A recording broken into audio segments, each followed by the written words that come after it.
E aí, meu bom, como é que vai? Tranquilo? Beleza? Tudo certo? Como é que foi a semana? Espero que a tua semana seja ótima.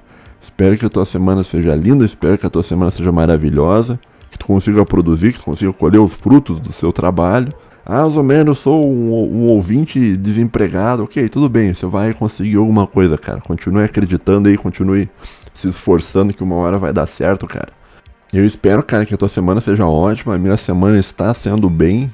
Talvez tá melhor que a semana passada. Que a semana passada já foi meio complicada, né? Mas é isso, cara. Eu espero que tu esteja bem, cara. Eu espero que a tua semana seja ótima. Eu espero que dê tudo certo na sua vida, cara. Seguinte, cara. Eu olhei esse pincel aqui, eu me lembrei aqui, cara. Às vezes os caras perguntam assim, Homero, por que tu tá sempre com um pincel? Por que é isso, cara? Por que você tá sempre com um pincel aqui, cara? Isso aqui, na verdade, sim, ele é um... Isso aqui, na verdade, ele é um... Eu tô tentando entrar dentro da sua mente, ouvinte. É por isso que tem esse pincel aqui. Porque o desejo oculto que eu tô sugestionando na tua mente, quando eu venho com esse pincel aqui, é que no fundo eu quero te dar uma pintada, ouvinte, entendeu? Então eu quero te dar uma pintada, por isso que eu tô dando uma pincelada, entendeu? Eu vou te dar uma pincelada aqui, ó, ouvinte, aqui, ouvinte, aqui, ó.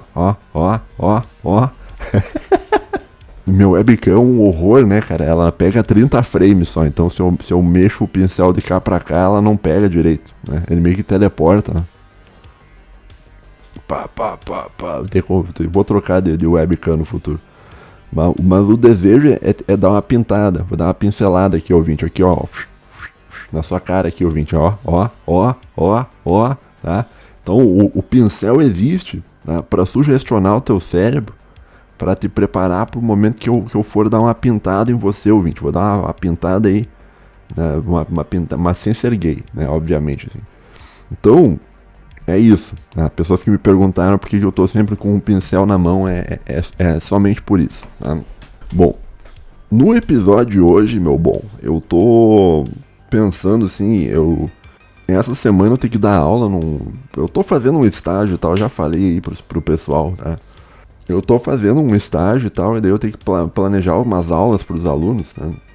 E eu acho que essa semana eu vou dar uma aula sobre o dever, agir por dever e agir conforme o dever, que é uma discussão ética interessante. Daí eu falei, cara, eu vou comentar um pouco isso lá com os caras do NVP. Claro que o modo que eu vou te explicar as coisas não é bem como se fosse uma aula, tá? Porque a aula, quando você vai dar uma aula pra alguém, tu tem como trocar uma ideia com a pessoa, ver se a pessoa tá te entendendo ou não, né? Você pode fazer jogar a bola pro cara, daí o cara joga a bola pra ti e tal. A gente pode bater uma bolinha. Bater as bolas aí. O ouvinte aí que curte essas coisas aí. Então, meio que a aula meio que é um processo meio que... É um processo de mão dupla, né? Agora, quando você tá gravando um episódio de podcast, meio que é quase como se fosse um monólogo. Não tem como saber se tu tá me entendendo ou não, né? E claro que também, assim, o que eu vou te explicar hoje, tá? É um negócio meio que talvez eu não vou conseguir falar tudo isso em aula pros caras lá. Eu não vou conseguir, talvez eu fale um pouco mais do que eu vou falar em aula pros caras, tá? Porque o assunto que eu vou falar também com eles não... A aula é tipo 40 e poucos minutos, né? E até tu chegar, fazer chamada, até os alunos se ajeitar e tal, você fala uma meia hora só. Então eu vou falar um pouco mais do que eu falaria em aula, tá? E de um modo diferente, né? Porque eu não vou poder ter o feedback do ouvinte dizendo entendeu, tá? E é interessante, né, cara? Porque é muito difícil, como é que eu vou te explicar? É muito difícil tu se fazer entender, né, pelos alunos, assim. Umas quantas aulas que eu já dei lá nos estágios e tal que eu fiz. Tu dá aula pros caras e os caras meio que cagam total pra ti, assim. Não, é muito difícil tu prender a atenção do cara, né? Porque esse é um outro negócio também, né? Que é diferente da aula pro podcast, porque... A aula o cara tá lá porque ele tá obrigado a tá lá. O podcast não. Se você clicou nesse vídeo, ninguém tá te obrigando a ficar no vídeo. Você pode pegar e sair a hora que você quiser. E você clicou no vídeo talvez porque você tem interesse no que eu vou falar. Então quer dizer, a tua abordagem com relação ao que eu vou te dizer tu já tem uma intenção diferente do cara que tá na aula, né? E daí o que acontece? Quando você vai dar uma aula pra alguém, tu tem que se fazer ser um cara do entretenimento, meio quase como se fosse um entretenimento. Porque se tu não conseguir ser do entretenimento, você não consegue prender a atenção dos caras, né? E basicamente, um negócio que eu tinha planejado aqui é falar sobre o seriado Breaking Bad. Sabe o Walter White lá do Breaking Bad? Eu vou falar um pouco sobre isso hoje, tá? Que tem uma discussão sobre ética bem interessante dentro desse seriado, tá? Que é uma discussão que pouca gente se dá conta que ela existe, mas ela existe. Então, assim, não sei se você já assistiu Breaking Bad, ouvinte. Né? Se eu tivesse uma sala de aula, eu perguntaria: vocês assistiram Breaking Bad? Esse cara, assisti, não assisti e tal. Então, eu não sei se tu assistiu Breaking Bad, tá? Porque eu não tenho o feedback do ouvinte, né? Se você assistiu o Breaking Bad, talvez você vá aproveitar, você vai conseguir entender melhor o que eu tô te falando, né? Se você não assistiu o Breaking Bad, fica tranquilo, porque eu vou te contar mais ou menos o que é o Breaking Bad. E tu vai conseguir entender também.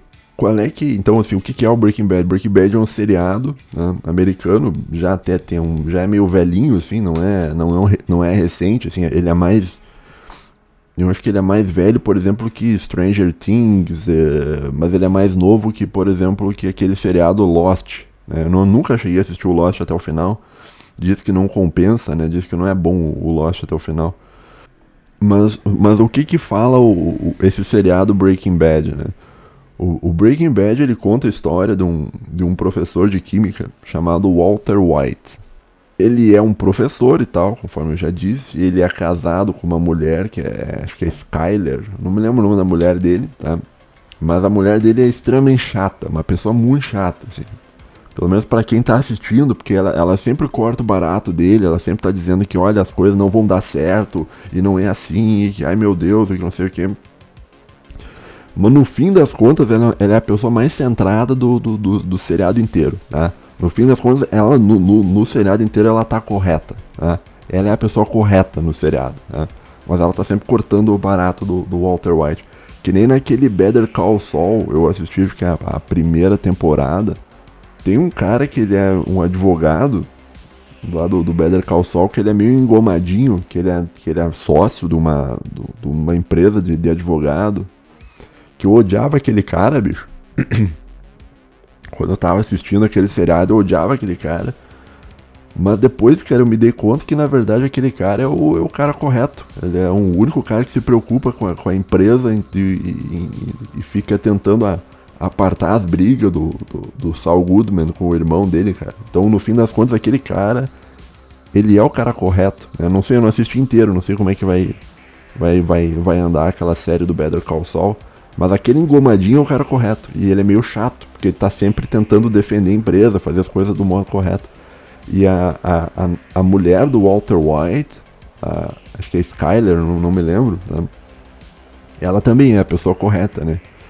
E o Walter White, tá? Ele é um professor de química, tal, ele é casado, ele tem a mulher dele, tal, ele tem um filho, que é um filho com deficiência, um aluno especial, por assim dizer, né? Que ele tem algum nível de paralisia e tal, que me parece ser um negócio mais físico do que mental, né?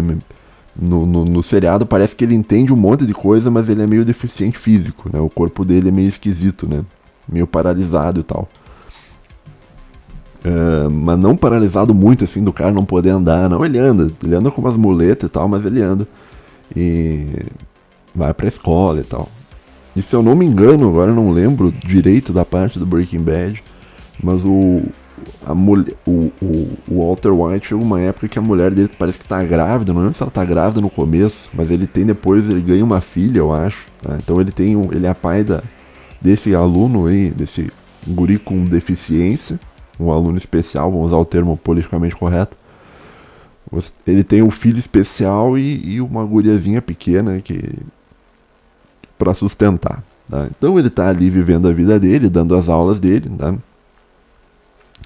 E o Walter White, ele tem um financiamento da casa dele que ele comprou, tá? Então ele tá endividado, tá? Não tá muito endividado, mas ele tá endividado, né?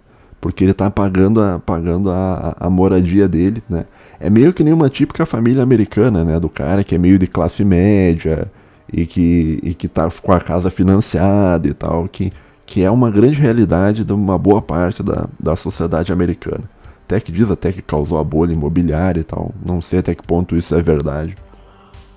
E o Walter White, ele tá vivendo a vida dele de um modo correto, de um modo tranquilo e tal, com a mulher dele, com a família dele e tal. Até que certo dia, né, ele começa a passar mal, né, e ele vai buscar uns tratamentos e tal, e ele descobre que ele tem uma doença terminal, né, que é uma doença que começa com C e que é um signo do zodíaco, que eu não gosto de falar dessa doença, né. Eu vou falar só doença terminal, né, porque eu tive um parente meu que faleceu dessa doença e é horrível, né. Então, é muito ruim. Se você teve alguém na sua família que passou por isso, saiba que tu vai entender, né? Tu entende, tu sabe como é que é, né? E... muito ruim, cara. Não esquece isso, vamos esquecer. Vamos esquecer isso aí. Esquecer, senão eu vou ficar depressivo aqui. Tá? Vamos... mas faz parte da vida, né? Faz parte, as pessoas ficam doentes e tal. É assim que funciona. E ele descobre lá, por isso, eu tô te contando uns certos spoilers, mas isso aí é spoiler que acontece lá no capítulo 1, tá? No primeiro capítulo. Então não é como se eu estivesse contando muito spoiler, né? Ele descobre que ele tá com essa doença terminal, né? Uma doença terminal, no caso, nos pulmões, né? Inoperável, né? Bem no meio do pulmão, que é um lugar que você não consegue operar o negócio. E essa doença do Walter White meio que funciona meio pra dar uma... Isso aí acaba tendo um efeito dentro da cabeça dele que muda um pouco o psicológico dele, um pouco não, muda um monte. E ele meio que ele dá uma despirocada gigantesca, assim. Ele fica muito louco, assim. Ele dá uma enlouquecida enorme, assim, né? Ele olha pra vida dele e ele percebe que, olha, eu nunca fui nada na minha vida. Eu tenho uma família e tal que gosta de mim, beleza.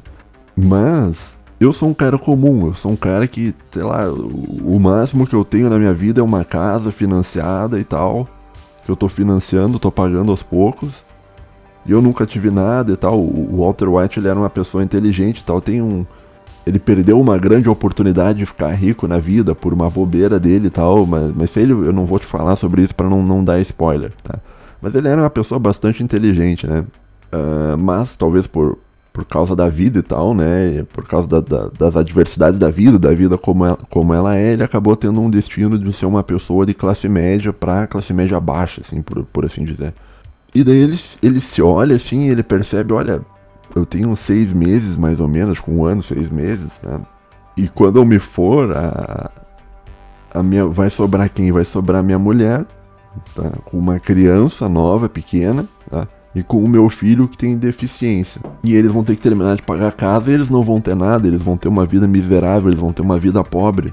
E daí o Walter White, ele decide fazer alguma coisa, né, já que ele vai morrer mesmo, né, ele decide que ele vai, como ele era um professor de química, ele sabia fazer metanfetamina, né, uns produtinhos ali, e ele decide se juntar com um camarada que era um aluno dele, um ex-aluno dele, onde eles tinham meio que uma sociedade, que é o Jesse Pinkman, uma sociedade onde o Walter White ia fabricar os produtinhos ali legais e o Jesse Pinkman ia vender, né? E tem todo um cálculo que ele faz, olha, eu preciso exatamente de tanto de dinheiro para quitar a casa, para pagar o estudo do meu filho especial, para pagar a faculdade da minha filha, para que minha mulher tenha um pouco de dinheiro para não ter que se matar a trabalhar e tal. Ele tem todo um cálculo que ele faz assim ao longo dos uns 20 ou 30 anos, de uma quantidade de dinheiro que a família dele vai precisar para quando ele se for. Então ele sabe que ele tá condenado e que ele tem que fazer alguma coisa, né? E ele começa a trabalhar para juntar esse dinheiro, né? Para tentar, no caso, a motivação aparente do Walter White é tentar juntar um certo dinheiro para garantir o futuro da família dele, né? Então a motivação de tudo que ele tá fazendo, pelo menos no começo da série, é tentar prover um futuro para a família dele quando ele se for, tá? E daí ele começa a cometer um monte de crimes e tal, e acontece tudo o que acontece na série. Isso eu tô te contando, assim, bem resumido, tá?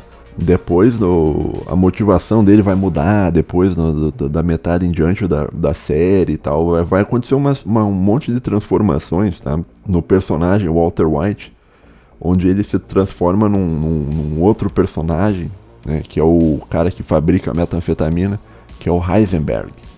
Então existe o Walter White, que seria o cara bom, e existe o Heisenberg, que seria o cara mau, né? Que é o cara que mexe com essas coisas de produtinho ilegal e tal.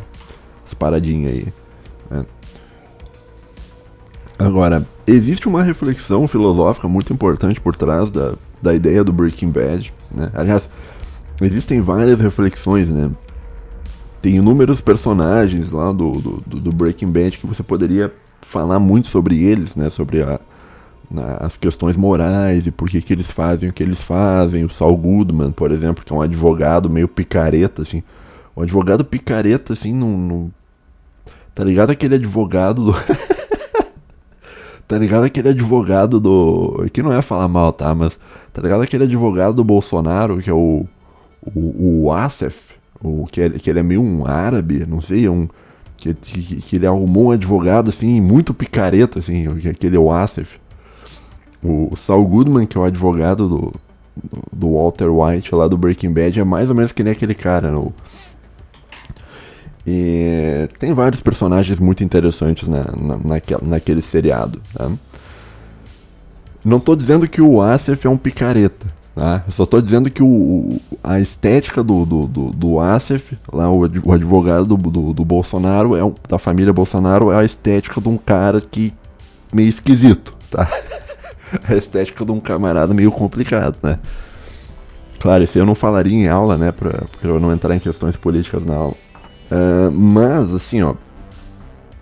Existem algumas reflexões importantes aí sobre o Breaking Bad e tal.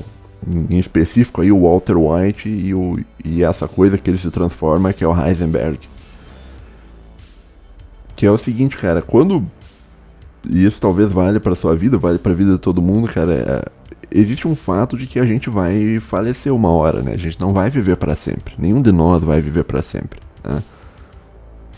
Entretanto, a gente vive a nossa vida meio de um modo no qual a gente pensa que a gente vai viver pra sempre, né? A gente nunca tá pensando sobre a nossa morte. É muito difícil a gente parar e pensar e ter a clara certeza de que a gente vai morrer. Quando a gente tá vivo, a gente tá pensando na vida, a gente não tá pensando na morte, né? Então a morte é uma coisa meio que pega a gente meio de surpresa, né? Que ali quando vê assim, você morreu ali, quando você já... Quando acordou, já estava morto. Lembra de ter teve um político brasileiro que falou isso, né? Não, porque aconteceu não sei o que, e quando o cara acordou, ele já estava morto, né? A vida é mais ou menos isso, né? Então a gente não pensa muito na morte, né?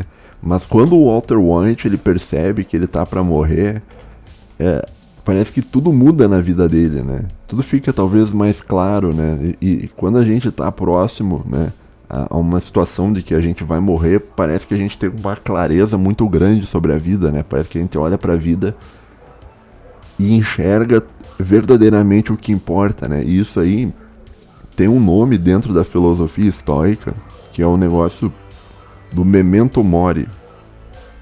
Tem umas cachorradas latindo, o que é isso, cara?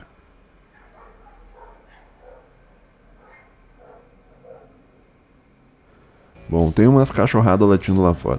E daí, assim, o que eu tava falando do memento mori, né? O memento mori é uma técnica mental estoica para te fazer pensar que um dia para você conseguir entender, viver a sua vida conseguindo entender que uma hora ela termina.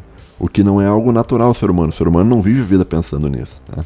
Mas a partir do momento que você vive a sua vida entendendo que ela termina, tudo fica mais claro e a tua vida fica muito melhor.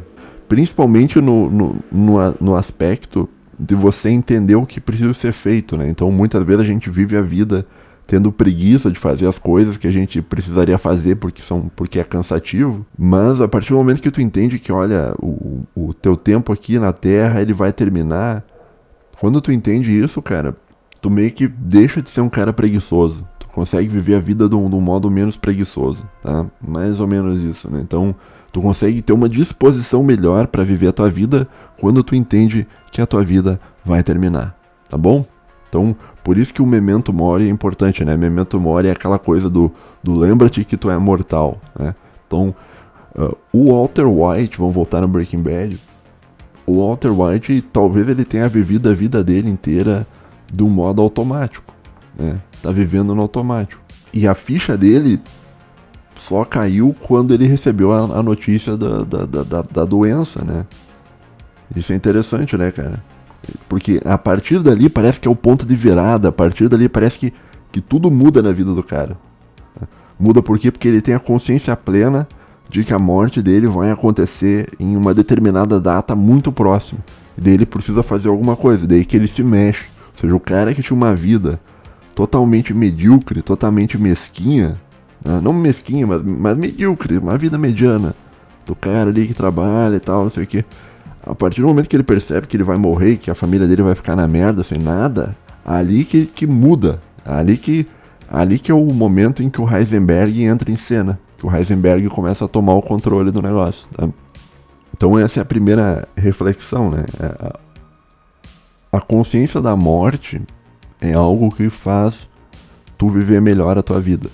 Melhor no sentido de você parar de perder tempo com coisas que não importam e você se preocupar com só aquilo que importa.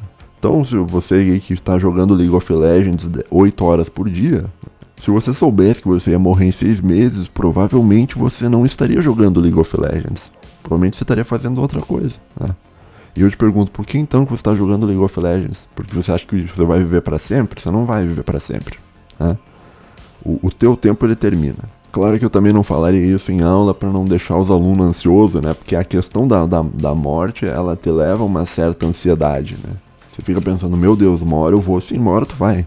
E anormal você ir. O anormal seria se você não fosse. O anormal é o ser humano que vive para sempre. Então, se você não morresse, isso ia ser estranho. O fato de você morrer é algo natural, é algo que faz parte da tua vida, tá? Faz parte do ciclo da tua vida, da tua jornada, que você vai nascer, você vai viver e você vai morrer, tá? Alguns de uma morte natural, outros de uma morte não natural, mas esse é o destino comum a todo ser humano e você não deve temer isso, você não deve ficar com medo, você não deve ficar ansioso por isso. Por mais difícil que seja, esse momento, ele é um momento que ele acontece, né? Que vai acontecer, tá? Então parece que o gatilho do Walter White, voltando ao Breaking Bad, é o fato dele descobrir que ele vai morrer. Entretanto, existe uma outra discussão muito interessante dentro do Breaking Bad, né, que é o negócio do agir por dever e agir conforme o dever. Tá? Isso é um negócio que o Kant falava, eu já vou falar um pouco sobre isso, mas isso está lá na filosofia do Kant. Né? Muita gente diz, o Kant, iluminismo, não sei o que e tal. O Kant... Eu não tenho uma opinião muito fixa, muito bem fundamentada sobre o Kant, tá? Eu acredito que ele é um dos principais nomes do iluminismo, de um ponto de vista filosófico. Entretanto, eu não acho que ele é culpado pelo mundo que a gente tá, né? Porque o Kant, ele não era um pós-moderno. Kant era um moderno, né? E o modernismo, ele não é plenamente ruim, né? Porque ele é algo estruturalista, ou seja, o modernismo ele ainda tenta dar uma estrutura para a realidade, montar um sistema para você viver a sua vida de um modo melhor. Claro que os fundamentos do racionalismo modernista, na minha opinião, tá errado, porque a razão, a ética não deve ser fundamentada na razão, a ética deve ser fundamentada em outros aspectos e tal, mas isso é um assunto para um outro vídeo. Mas ainda assim o Kant, por mais que ele seja um iluminista, um racionalista e tal, ainda assim a filosofia dele é uma filosofia estruturalista. Tá? Não é que nem o mundo que a gente vive hoje, que é um mundo pós-estruturalismo, né? Mas assim, mas esquece isso aí, tá? Vamos voltar pro Walter White. A pergunta que fica, assim, sobre o Walter White é o seguinte, cara. Será que o Walter White, ele era um ser humano verdadeiramente honesto?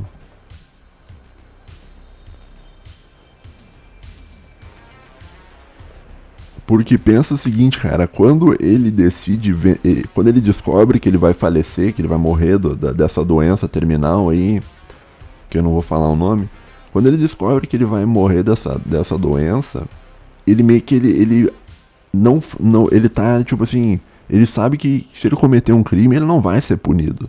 Não vai ser punido. Ou se for punido, ele vai ser preso, tipo assim, uns 6, 7, um ano, meio ano, né? Meio ano, 6, 7 meses, cara. E depois ele vai morrer. Então, pra ele, tanto faz, no fim das contas, ele ser preso ou não. Né? Porque não existe a possibilidade, por mais que ele cometa crimes, não existe a possibilidade dele ter uma punição real pelo negócio. Não tem. Tá? Então, no caso do Walter White, ele saber que ele não... Ele saber que ele vai morrer é algo libertador no sentido dele saber que ele não vai ser punido por qualquer coisa que ele faça. Então, a partir daí, ele decide cometer os crimes que ele comete lá no seriado. Porque ele sabe que não vai dar nada. Né? Ele não vai ter uma punição real.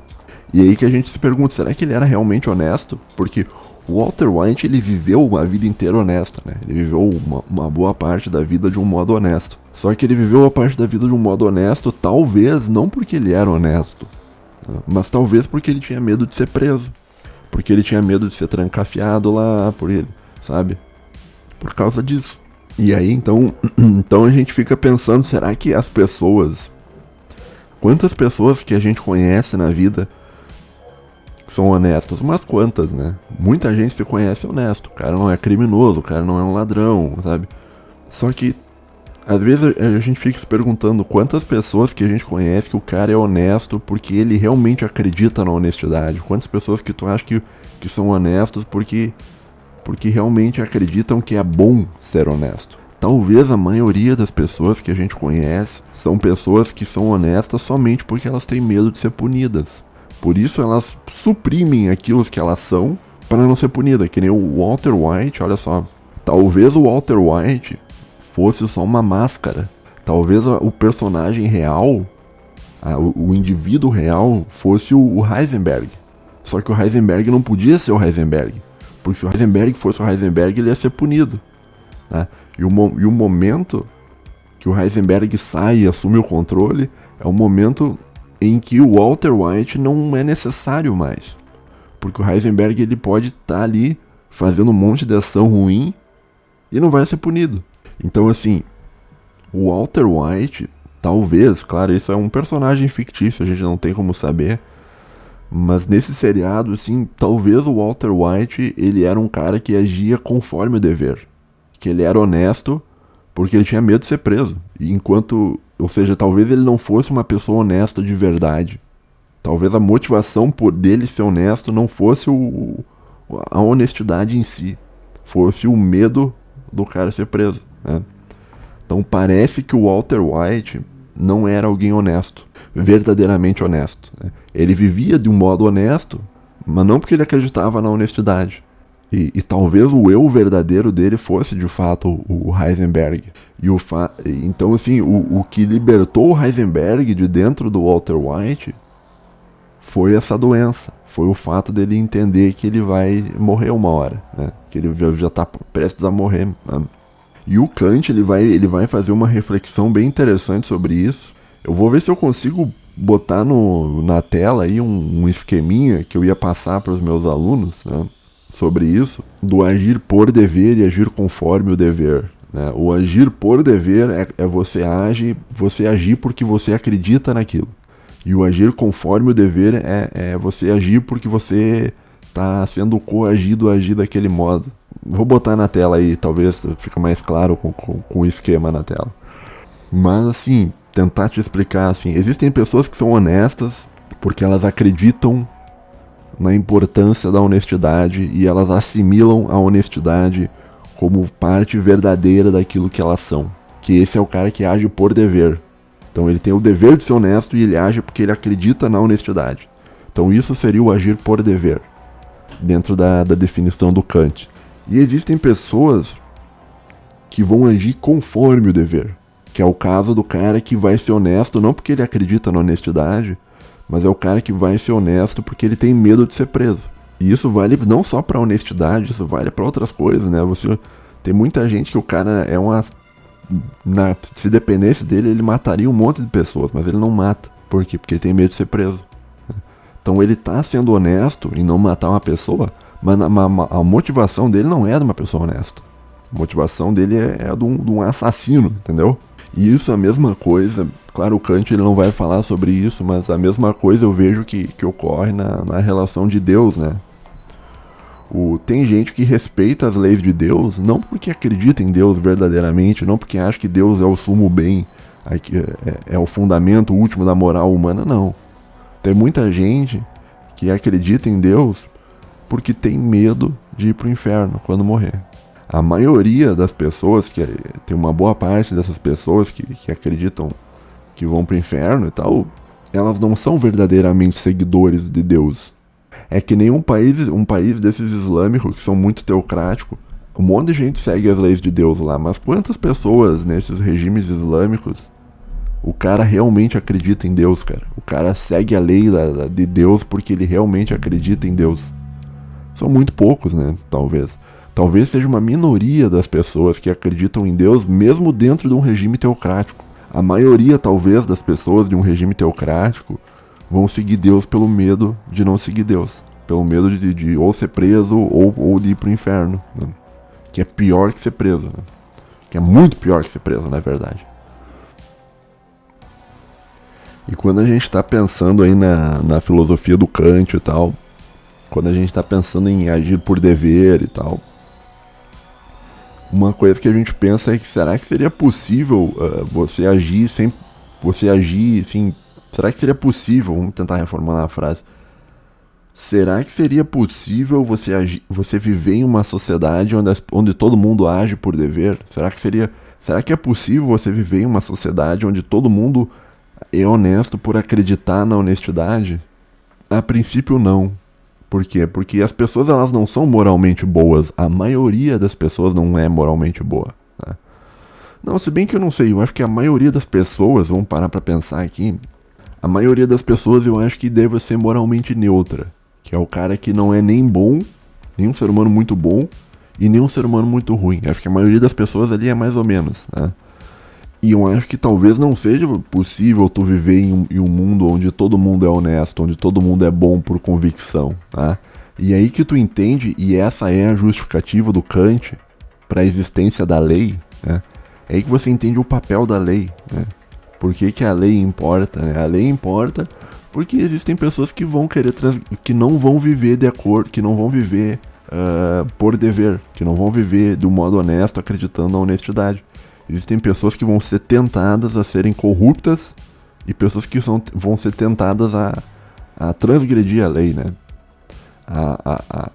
Sei lá, se tu quiser reduzir tudo à violência, existem pessoas que vão querer exercer a violência, tá? E que não vão entender que a violência é algo ruim, que é um mal em si e tal, porque são pessoas que não são moralmente boas, né? Não sei se eu tô me fazendo entender, né? Se eu tivesse numa aula eu perguntaria, tu tá me entendendo o que eu tô falando? É ruim, né, cara? Não fica igual, né, cara? Mas, mas podcast é monólogo, né? Não adianta. Ou seja, vamos dizer assim, vamos tentar então assim, por que precisa ter lei? Porque precisa ter lei porque nem todo mundo é honesto. Porque nem todo mundo vai agir por dever. É preciso que haja lei para que as pessoas tenham o medo da punição e elas ajam conforme o dever, né? Então, agir por dever, voltando ao que eu falei, é você agir porque você tem a convicção de que é importante ser honesto, e agir conforme o dever é você ser honesto porque você tem medo de ser preso, né? E o que vai te prender é o quê? É o sistema legislativo. Por isso que a lei é tão importante, né? O Kant, ele dedicou bastante tempo da pesquisa dele para nessas questões legais e tal, questões de leis e tal, né? Ele é muito estudado dentro, inclusive, da filosofia do direito, né? Claro que, na minha opinião, que nem eu falei, o fundamento das leis lá em Kant, eles são fundamentos feitos em cima de um princípio de universalização, e eu não acho que seja o princípio de universalização talvez não seja o modo mais adequado de você gerar uma lei, tá? Mas isso é um assunto talvez para um outro episódio, né? E olha só que interessante, né? O simples fato de existir uma lei evita que as pessoas sejam desonestas, ou seja, o fato de existir uma lei faz com que as pessoas sejam honestas. E isso ocorre, olha só, isso ocorre sem que a lei puna a pessoa. Nem toda lei ela pune a pessoa. Então existe assim, eles criam a lei, você não pode matar um ser humano. Tá? Se você matar um ser humano, você vai ficar 30 anos preso. Tá? E daí existem pessoas que vão transgredir essa lei, vão matar um ser humano, e essa pessoa vai presa. E essa pessoa que for presa, ela vai servir de exemplo para as outras pessoas que vão olhar aquilo e falar, eu não quero ter o fim que esse cara teve, de ficar 30 anos preso. Ainda mais numa cadeia brasileira, que é um horror, né? E daí o que acontece? Essas pessoas se apavoram, ficam com medo de ser presas, de ter aquele destino e acabam seguindo a lei. Ou seja, elas seguem a lei mesmo que a lei não puna diretamente elas, né? Ou seja, a lei para funcionar, ela precisa ter a possibilidade de te punir, mas não necessariamente ela vai te punir. Se você for um ser humano honesto, você vai passar sua vida inteira vivendo tranquilo, sem punição nenhuma. Mas a ideia, a ameaça de punição, ela tá por trás da lei. E essa ameaça de punição que tá por trás da lei, ela é um incentivo para que tu seja honesto, tá bom? Não sei se tá me entendendo, mas é mais ou menos isso. Então nem toda lei punitiva pune. A lei ela pode punir algumas pessoas, né? Mas no geral a lei ela não pune a maioria das pessoas, né? A função da lei, no fim das contas, ela é meter um medo. Ela mete um medo em você e daí você age de um modo honesto, né? Então você não foi punido assim de ser preso e tal, mas ela reformulou o teu comportamento e a partir daquilo ali você foi honesto. Você não matou um ser humano, tá? Por isso que a lei é muito importante, mesmo que você não seja punido, né, a lei ela tá te fazendo ser honesto. Não sei se eu tô sendo entendido, mas é mais ou menos isso, né? Outro ponto bem interessante, cara, desses negócios todo que eu tô te dizendo, cara, é o seguinte, uma outra pergunta que a gente faz com relação ao agir por dever e agir conforme o dever, será que faz, no fim das contas, cara, será que faz alguma diferença você agir por dever ou agir conforme o dever? Vamos pegar um exemplo de um ser humano honesto, de dois seres humanos honestos. Um é um honesto porque ele acredita na honestidade, porque ele acredita nos valores de uma sociedade regrada à base de honestidade, né? Esse cara vai ser um cara honesto por dever. Do outro lado vai ter o cara que ele é honesto porque ele tem medo de ser preso. Perceba que nos dois casos o cara é honesto. Nos dois casos o ser humano é honesto. Tu tem dois seres humanos honestos ali. Só que um ele é honesto com convicção e o outro não. E eu te pergunto, faz alguma diferença? Essa é uma pergunta que talvez eu não tenha resposta, né? Será que faz alguma diferença? Tu agir por dever ou conforme o dever? Parece que assim não importa, né? Parece que o que importa é tu ser honesto.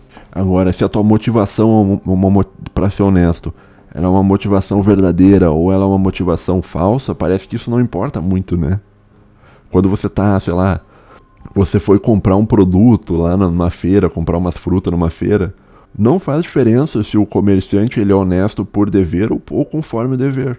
Não faz diferença se ele é honesto porque ele acredita na honestidade ou se ele é honesto porque ele tem medo de ser preso. O importante talvez é que ele seja honesto, que ele te dê o troco certinho, que ele te venda uns produtos assim mais ou menos de qualidade, que ele não fique tentando te passar a perna numa negociação comercial e tal.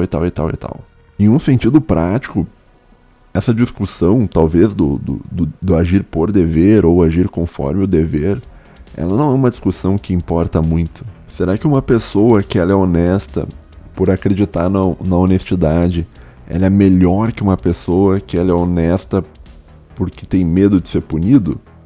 Nesses casos, acho que na maioria dos casos, aí talvez a gente entra numa discussão de internalismo, externalismo e tal, que é uma outra discussão filosófica. Talvez o que importa mais nesse caso de ser honesto é a tua ação e não a tua intenção. Então o importante é ser honesto, independentemente de você acreditar ou não na honestidade. Então, assim, as causas internas, a gente pega o internalismo, a parte interna parece que nesse caso não importa tanto. O que importa mais é a tua ação, é a parte externa, é aquilo que tu externaliza e não aquilo que você é por dentro, tá? Então, no caso do Walter White, por mais que ele fosse, digamos que o Walter White ele seja um cara honesto, porque ele tem medo de ser preso, ainda assim ele é um cara honesto. Ele age de um modo honesto. Tá? Durante a vida inteira ele agiu de um modo honesto. Talvez não por acreditar na honestidade, mas ele agiu de um modo honesto. Então, o Walter White, ele é um cara honesto. Né? Quem não é honesto é o Heisenberg. O Heisenberg não é honesto nem pela convicção de acreditar na honestidade e nem pela prática da honestidade, porque ele não pratica honestidade. Ele vende os produtinhos lá, fabrica os produtinhos, que é um negócio extremamente danoso ao tecido social americano. Que é moralmente mal você fazer isso. Você vender esse tipo de coisa é moralmente ruim. Ah, mas vender esses produtos aí é uma escolha individual. Vai vir o ANCAP e vai dizer é uma escolha individual. No caso desse tipo de produto, não, porque esse tipo de produto, quando tu consome, você perde a sua individualidade, porque tu não vai estar sendo comandado por você mesmo, tu vai estar sendo comandado por uma substância química que está dentro do teu cérebro te mandando buscar sempre mais aquele produto. Então você perdeu a autonomia do sujeito a partir do momento que tu se vicia nesse negocinho. Então já não é uma questão de escolha individual, né? Talvez no caso da maconha, talvez até seja, mas no caso do negócio que o Walter White vendia lá no seriado, não. Né? Aquilo ali gerava um mal muito grande para todo mundo. Né? Talvez você não consiga ver esse mal, porque o seriado ele não mostra muito, né? O efeito do trabalho do Walter White, mas é do Walter White, do Heisenberg, mas é o trabalho de uma pessoa ruim, de uma pessoa má. Entretanto, assim, voltando ao negócio da intenção, né? Será que importa a intenção? Né? Talvez a ação importa mais, mas ao mesmo tempo eu vejo que a intenção ela importa também. E eu acho que a intenção ela importa principalmente para o cara que vai montar uma lei, para o legislador, né? Para quem está fazendo a lei.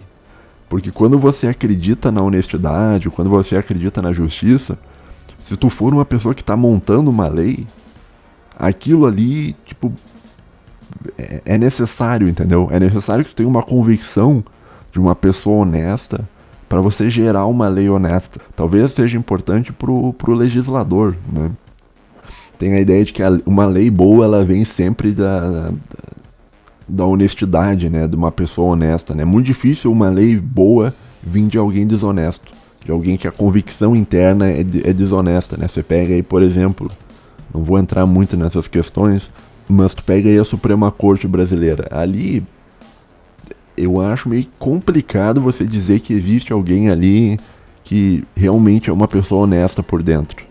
Ela tem uma estética de alguém honesto, né? O cara, monta uma capa, põe uma capa, senta ali, cita uns filósofos da filosofia do direito e tal. Ali parece que é um ser humano honesto, mas no fim das contas, por dentro não é um ser humano honesto. Por dentro é uma pessoa que está buscando controlar a tua vida. E se fosse controlar a tua vida por um bom motivo, até eu entendo, mas é um controle da vida para perpetuar esquemas de criminosos e tal. Enfim, isso é um outro assunto, né? Mas o negócio, assim, de você agir por convicção, ao mesmo tempo, eu vou te dar um exemplo, assim, com relação à minha vida, tá? Eu acho que o você agir com convicção faz você agir de um modo mais fácil. Então pega aí o meu exemplo de vida. Eu sou um cara que eu gosto muito de filosofia. Eu acho a filosofia muito importante. Eu acredito que filosofia é importante. Se eu não achasse isso, eu não estaria estudando filosofia. Estaria estudando alguma outra coisa. E eu me dedico muito, cara, nas coisas que eu estudo, tá? Eu nunca fui o aluno que saía mais cedo da aula, tá? Eu nunca fui o aluno que se atrasava pro intervalo, voltava só 10 minutos depois do intervalo. Eu nunca fui esse cara. Eu sempre fui o cara que ia pra aula, ficava na aula, dava intervalo e ia voltar pra casa e estudava e pá, né? Agora, por quê? Porque eu entendo, daí tem a minha convicção interna, de que a filosofia talvez seja uma das melhores coisas que um ser humano pode estudar na vida. E agora, como eu tenho essa convicção de que a filosofia é de fato algo muito importante, isso faz com que o meu trabalho de ser alguém que estuda filosofia, isso faz com que o meu trabalho seja muito mais fácil, né? Então, quando eu vou sentar e vou ler um livro, ou que eu tenho que fazer uma leitura comentada de um livro e eu preciso ler esse livro, eu não vou sentar, ler esse livro reclamando, que saco, eu tenho que trabalhar, que saco, eu tenho que ler esses livros. Não, eu vou ler esse livro com uma motivação muito maior do que o cara que está lendo o mesmo livro porque ele tem a obrigação de ler. Porque, digamos assim, eu já vi muito professor de filosofia que ele virou professor de filosofia não porque ele gostava de filosofia.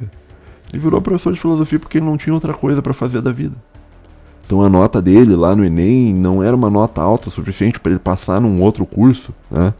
E ele passou em filosofia e passou em outros cursos, talvez pior, né? E daí ele escolheu fazer filosofia, ou seja, não é uma pessoa que está fazendo filosofia porque ama o próprio trabalho, né?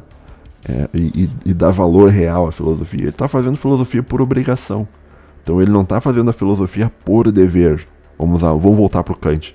O cara não está estudando filosofia por dever, porque ele vê realmente um valor naquilo. Ele está estudando conforme o dever, porque ele precisa estudar aquilo para ter um emprego e ganhar algum dinheiro. Daí ele vai usar esse dinheiro para fazer coisas que ele realmente se importa, né?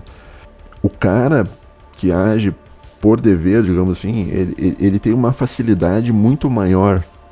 Pegando meu exemplo, eu tenho uma facilidade muito maior de pegar e sentar e ler um texto de filosofia, porque eu acredito na filosofia, porque eu acredito que filosofia é realmente importante. Agora, o cara que não acredita, ele já vai ter que... Daí já é um horror, daí já vai ter que arrastar com a barriga o conteúdo, e daí já vai sofrer, e daí já... Entendeu? Então, por mais que nesse caso tenha 2 professores de filosofia, as motivações dos 2 professores são diferentes.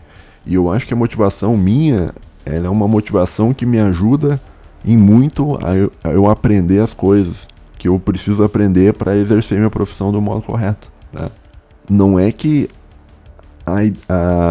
a intenção seja inútil. Eu acho que a intenção, talvez ela tenha um fator muito importante de te fazer ter uma motivação, talvez. Claro que daí isso aí parece que fica resumindo a motivação, não é bem resumindo a motivação, é um negócio diferente, né? Então não sei, cara, não sei o que tu acha, cara. Será que a ação é mais importante que a intenção? Também tem um negócio do cara que ele tem a intenção boa, mas ele não consegue fazer a ação boa, né? Que o cara, por exemplo, ele é casado com uma mulher e ele entende que ser fiel é importante. Por mais que ele entenda que ser fiel é importante, às vezes o cara não vai conseguir ser fiel. Ele vai trair a mulher dele e o que acontece? Ele vai ter uma crise moral e ele vai sentir uma culpa enorme por ter traído a mulher dele. Ele não conseguiu se controlar e ele traiu a mulher. E isso também tem uma discussão em Aristóteles que ele fala sobre isso, cara. Pro Aristóteles, ele vai dizer que não interessa só tu saber uma norma, só tu saber o que tem que fazer. Não interessa só o saber o que precisa ser feito. É preciso que tu tenha a disposição de conseguir fazer o que precisa ser feito, né?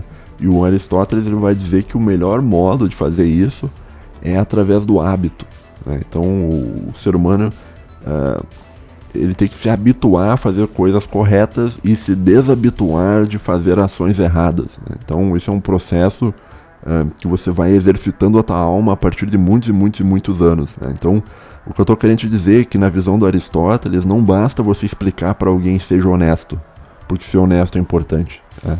O processo de alguém internalizar a honestidade e conseguir ser honesto são processos diferentes, né? Então é isso, cara. Tá? Mais ou menos isso que eu tinha para falar. Tá? Não sei se eu consegui me fazer entender. Então existe essa distinção, tá?